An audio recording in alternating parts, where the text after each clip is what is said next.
Putting a drone together is easy. You have the frame, you put 4 motors on it, ESCs, flight controller, the air unit, and you're done. Well, hello there. Welcome back to the channel. I'm happy to see you here. There's been an influx of you since I uploaded the 2 DJI FPV videos. There's been like 250 of you that have subscribed to the channel, and most of you probably want to see that drone build video.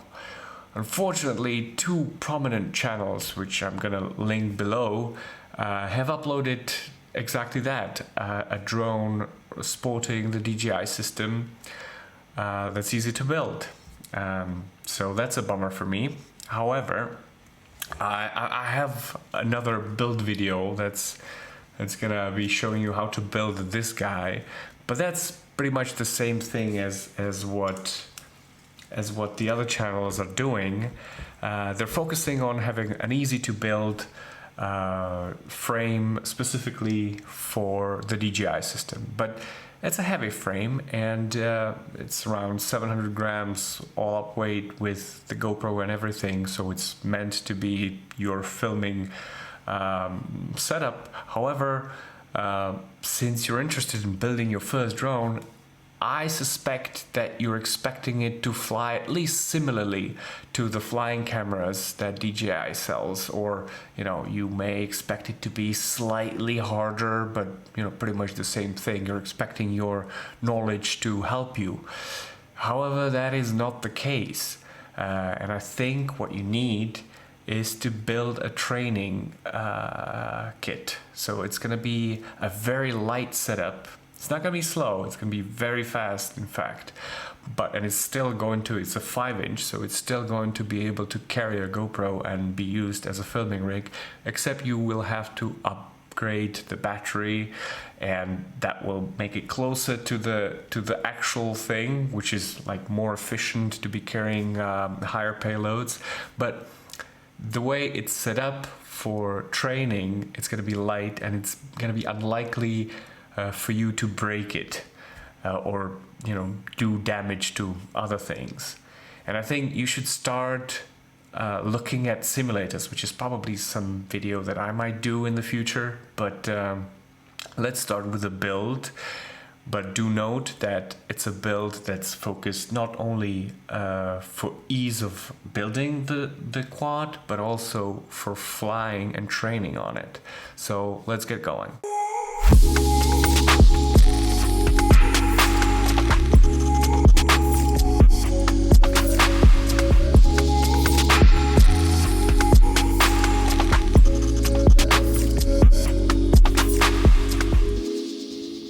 So for the frame, I've actually went for an old frame that's really primitive in its complexity. It's just 2 plates.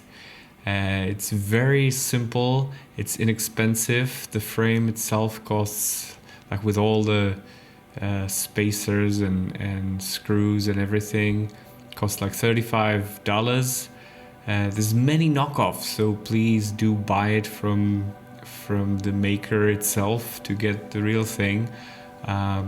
With the knockoff, you're gonna get horrible screws, and the carbon will be lower grade than this. It's not top-notch carbon, but it has nicely cut holes. Everything fits perfectly. It's got chamfered edges, so you're not gonna get your fingers full of carbon strings. So it's well made.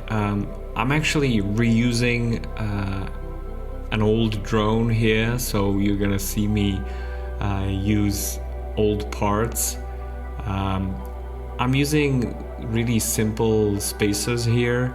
The kit comes with nylon spacers, which are these hexagonal ones. They're gonna be trickier to put the nylon prints, the TPU prints on, so you probably want to have your own set of spacers. They are 35 millimeters tall. I'm gonna link down in the description to all the parts. I'm not gonna forget one, so including the spacers. I think I'm gonna just source them from European shops. Most of the videos that you're gonna see are probably catering for the American market, so I'm gonna be special in sourcing them from Europe. Now let's take a look at the brain of the drone, and that's the flight controller. What I got here is not just a flight controller. This is a really odd little board. It's an all-in-one, which combines the flight controller with an ESC, the speed controller for the motors. It actually has four ESCs integrated into a single board. It also has OSD, which we won't need, unfortunately. But like everything, the benefits, having an integrated thing, just one board that's cheap, and you don't have to do any, soldering, no dangling wires, no anything. It comes at a price, which is that it only has limited I/O, limited ports that you can hook peripherals to. But if you're running the DJI system, all you really need is one UART and one S-Bus pad, which this board actually has. For me, who's running the Crossfire system, I would benefit from having an extra UART, but we don't have it, so I'm gonna be running S-Bus just like you. This board is made it's being sold by a company that deals with really cheap parts. It's really inexpensive, but I found it to be very good. Like, it's rated for 4S, but I've been running 6S on it just fine. It's never failed on me, and this one has the BL Heli 32 firmware for the ESCs, which allows the flight controller to talk to the ESCs using a bidirectional digital protocol called DShot that allows it to know the RPM, the speed of individual motors, and apply great filtering, which is something maybe we will talk in a future video. But let's just say this flight controller is able to give you the smoothest ride with the latest Betaflight software 4.1, and we're gonna do that, and you're gonna really enjoy amazing flight characteristics using the latest and greatest in the market. Because we use the rubber grommets, it's safe to remove the shrink wrap to be able to solder onto the board, and we rotate it 90 degrees diagonally to better access the USB port. We're gonna have to do some remapping later, but this is much more convenient to configure the board in the future. These are the motors that I like to use on my races. I have things like this, which is something that not many people are running. These are super light. Like, when people are racing, they want to have a light setup, and they aim to have like something around 300 grams. I have this, which is 300 grams, but with the battery and everything, all up weight is 320 grams. And that gives it, it's not as sturdy, it's like a anorexic drone, but the fact that it's so light, it doesn't make it more fragile than the heavyweights. I'm going to speed up this part a little because we don't want this video to take a week. Attaching the motors and securing all the wires is something that you'll have no trouble with. All the frames usually come with 4 holes, and so do the motors to attach them securely. I've historically been just using 2 screws, just being lazy. Vibrations do unscrew anything. However, if you're gonna use a bit of Loctite, nothing will, loosen itself.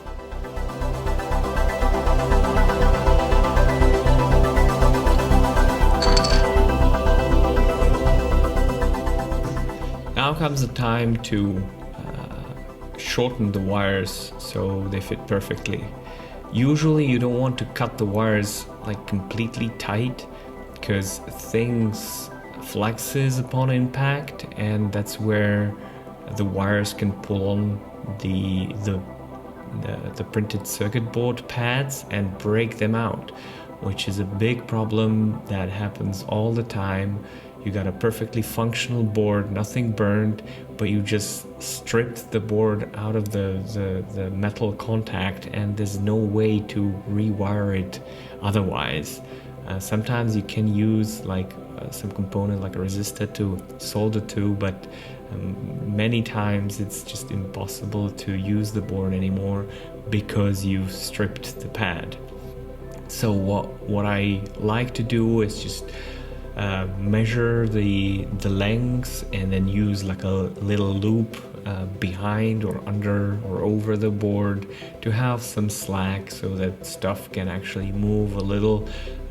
You might be able to, I mean, you might break an arm, for example, and if it's just completely tight, that impact will rip it out. But if you have a little bit of slack, you have a chance that the thing is going to survive. I mean, your arm will still break, but you can replace the arm, or in this case the bottom plate.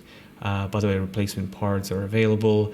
The bottom plate I think costs like a little over $20. The top one is like $7. It's just it's not much money, and you're going to be doing that a lot. Like if you're used to a crash being a very not super uncommon but very rare occurrence in the flying camera scenario, a crash happens almost every session. Not that you will break everything every time, but at least at the beginning, get ready to be crashing. So as you can see, we're gonna be dealing with very little soldering. I'm not gonna do a video specific to soldering. Let me just say that you need to apply heat, and the solder needs to be good, and it needs to flow right into both parts. That's the main advice I'll give you. So there's going to be very little soldering. There's going to be three things that we're going to be soldering on. One is the DJI unit. If you're going to be using a specific, you're probably not going to be using an extra receiver. So you're going to be using just or soldering only the DJI unit, the motors, to the ESC pads, and then this, which is the main power supply. I'm actually reusing an old connector. I wanted to use the whole thing, but the wires are a little worn and they're too short, so I'm going to be using the wires that come with the flight controller or with the all-in-one board. I'm going to be using that janky connector still because I ran out of them. They're called XT60. The 60 stands for the current that they're rated for. 60 amps, for the racing guys on forest setup, this would be laughable. People are pulling more than twice that through that connector, but it did happen that it desoldered because the wires are just not thick enough, or the connector is not rated high enough to sustain such current, and it a lot of it goes into the friction generates heat and it desolders. So, but don't worry about this happening here. The setup is super light, and I measured maximum peak flow is like 70 amps. I don't think you're gonna ever hit that with this setup. The basic principle of soldering wires onto the PCB, the circuit board, is to pre-tin both the wire where the solder will flow into the strands of the wire and the pads on the PCB. So it needs to, you don't want to put the wire on the pad and then try to get the solder onto it. You have to first pre-tin the wires and then pre-tin the board and then apply heat. Usually it's better to start with the board because that usually requires more heat because all the wires, all the ways on the PCB are connected, so you gotta heat up quite a large piece of metal. So you do that and you should be done. You will see me pre-tin the little UART pads. Those are going to be tricky for somebody who hasn't soldered. That stuff is going to be hard for you. So hopefully you can manage. I'm not going to go into how to fix if you bridge like those tiny pads, but I will see if I can link to a video that deals with that. It's good to start with something simpler and then and go for the really tiny precision work later. What you want is to have a small enough tip on your soldering iron, and also have a nice soldering wire that's not like thick as your thumb.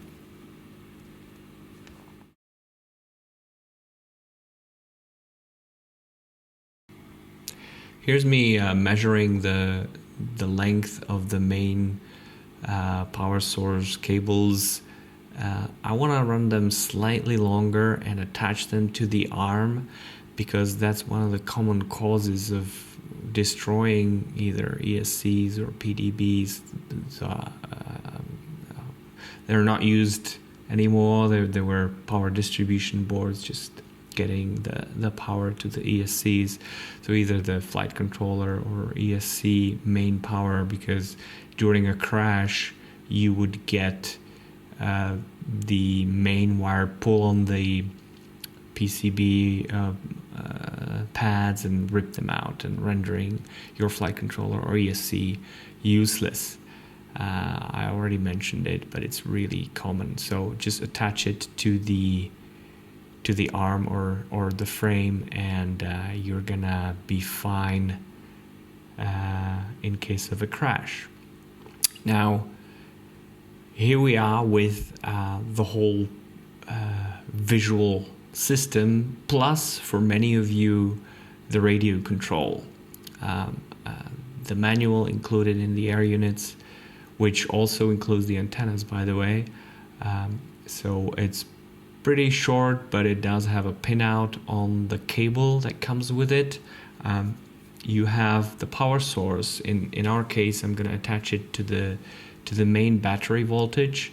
It can handle up to 4S, so do not try to put higher voltage batteries on the system. You would need some sort of a step down regulator that would put the voltage down. Some boards, one of them I'll introduce in the next video, have a back integrated on the flight controller, so all you can do is attach the air unit onto the flight controller and you're done. This one does not, so I'm powering it straight from the battery. And the other connections that you will be needing to worry about are two wires, the gray and white, which are for the I/O for configuring your flight controller from the goggles and to read some telemetry. Right now it's only battery, but hopefully soon we'll be able to see more than just the voltage. And the last wire, I think it's yellow or maybe green by default. This is something I have taken out of the cable, of the connector, because I don't need it, but you will probably be using it. I'm pointing now at the S-bus pad on the flight controller. That's where you're gonna hook it up. Soldering the wires is exactly the same as what we've done so far, except the wires are a lot smaller.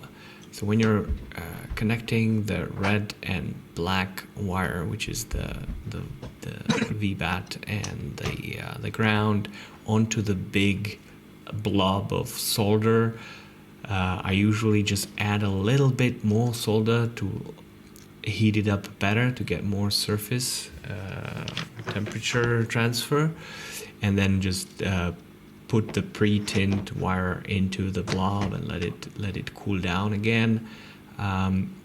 That's the main battery. That's easy, but then you get the two little UART, which is like the port for connecting peripherals. That is in the middle of the board, and it's really tiny, so make sure you pre-tin it nicely, pre-tin the wire as well, and just do a quick, because it's really a small surface area, just quickly pre-tin or heat up the board first and just put the wire into it. It's gonna like nicely flow together out with the soldering iron, and you're done. Make sure you respect what the manual is telling you. So the white wire goes to the TX on the flight controller. So it's like, this is like, it's RX going to TX on the flight controller. And the other one, the gray one, goes to the RX. So it's a TX going to RX on the flight controller. There's only one UART on this board, which is also why even on my my Crossfire receiver, I'm using the S-Bus pad, not another UART, because this board just doesn't have more UARTs, which is its downside. I would much rather it not have the OSD and have another UART, but sadly that's the downside of having everything integrated. But for you, it's all the same. It has all the ports that you need, because the DJI radio still only uses a single UART. Single pad, the S-Bus pad on most flight controllers. This part you can safely ignore. This is me attaching the Crossfire Nano receiver. So I'm using a different radio than the DJI radio that's integrated into the Air Unit. And although it is different, it's also going to the S-Bus pin on the flight controller. So it's going to be very similar setup, although I'm going to be using S-Bus, and you are probably going to be using their new HLS protocol. We're going to be talking about configuration next time, so this is only the hardware build. But you can see that I keep getting questions about the radio all the time. Many people still don't realize that you don't have to use their radio to be using the system, but it does help the newcomers, because it's a one thing less to worry about. And trust me, like setting up the Crossfire or any other receiver is quite daunting for somebody who hasn't done it before, and like we've been doing it for years, so it's not as convoluted. But the reality is, if you show this to somebody who hasn't done it, it's quite complex. We're almost done with the build. All we need to do is to attach the Air Unit to the top plate and attach the antennas. For the antennas, I've prepared a little mount for you. What you see me attach here is just the prototype for the other frame that my friends at Rotorama have made for me. I've adjusted it slightly and provided the model for you to download and print. If you can't 3D print, that's quite a bummer. I'm sure there's services that will print it for you, or just ask a friend, point him to the model in the description, and hopefully he will be able to print it for you from a flexible material. That's pretty much the only thing I'm using my 3D printer for. Like all the GoPro mounts and antenna mounts and all these things, they're super useful for that. Anyway, that pretty much wraps up the hardware part of the build. I told you it's gonna be super easy. Next video will be about configuring. It's not gonna be too involved, but there's gonna be a little added complexity due to the rotated board, so we can access the USB connector easily, but it's not gonna be anything nightmarish. We're gonna spend some time setting up the filters, which is way more important than something that you're gonna read about and hear about everywhere, which is the PID settings, the PID loop.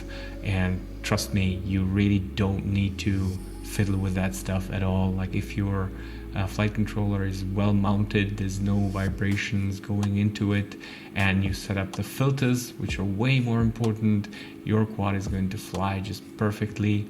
We're also going to be talking about rates, what those are and how they affect your ability to be smooth and yet you know, fast enough on the extremes of your sticks. All of that is coming. We will probably talk about simulators, but you know what? You tell me what you'd like to see in the comments. And if you see and like this video, not being subscribed to the channel, please do. It helps me to like figure out what kind of video is popular and something that's worth my time doing.